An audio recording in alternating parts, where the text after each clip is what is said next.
আসসালামু আলাইকুম। মাটিরাঙ্গা থেকে তাইনং যাওয়ার পথে যেই রাস্তা রয়েছে এই রাস্তাটা দেখেন ভাইঙ্গা রাস্তার মাঝখান থেকে অর্ধেক চলে গেছে। এটা হলো যে বেলছড়ি নিয়োযোদ্ধা বড় টিলার উপরে এই রাস্তাটা ভাইঙ্গা একবারে রাস্তার অর্ধেক থেকে নিচে থেকে সরে গেছে। তো আমি যখন এদিক দিয়ে পানি না যায় অন্য দিক দিয়ে পানির লাইনটা করে দিলাম। এদিক দিয়ে একটা করে দিছি পানির লাইন, আপনারা দেখতে থাকুন। কারণ নাইলে যদি পানি যায় এদিক দিয়ে আরও রাস্তা ভাঙ্গা যাইব। আর অপর পাশে আরেকটা ডিন করা অন্যদিকে পানির লাইন দিয়ে দিছি। এখন দিন করা শেষ আমাদের।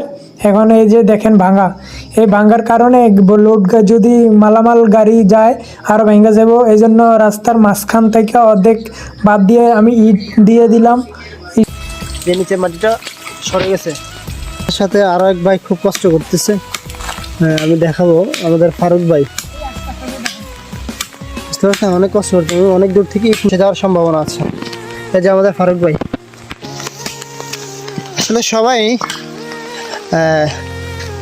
মানবতার কাজ করতে আনন্দ অনুভব করে সবাই। ফারুক ভাই খুব আনন্দিত ছিল আমাদের সাথে সহযোগিতা করতে এসে।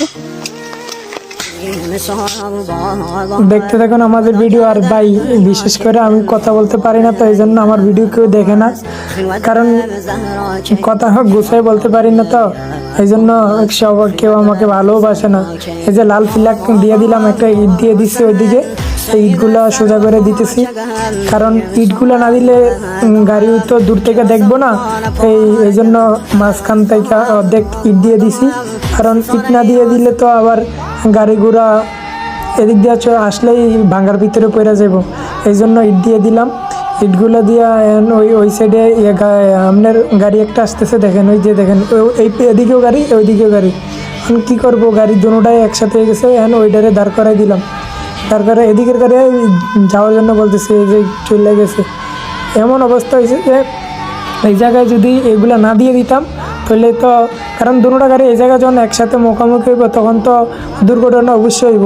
আর এই যে মালের গাড়ি তো এনে পাহাড়ের গোড়া থেকে তো ধরেন মালের গাড়ি যদি টাইনে না আসে তাহলে তো উঠতে পারে না, কারণ পাহাড়ি এলাকায় গাড়ি ঘোড়া চালাইতে খুবই কষ্টকর। আর হইলো বৃষ্টি, এই যে বাইকে গাড়ি যাইতেছে দেখেন, কারণ এই বৃষ্টিতে ভিজে কাজ করতেছি কিন্তু আনন্দ লাগতেছে।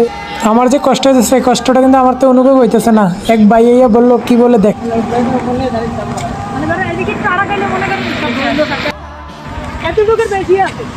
প্রায় 3 ফুট আছে ভিতরে আছে। ভিডিও কাটছেন।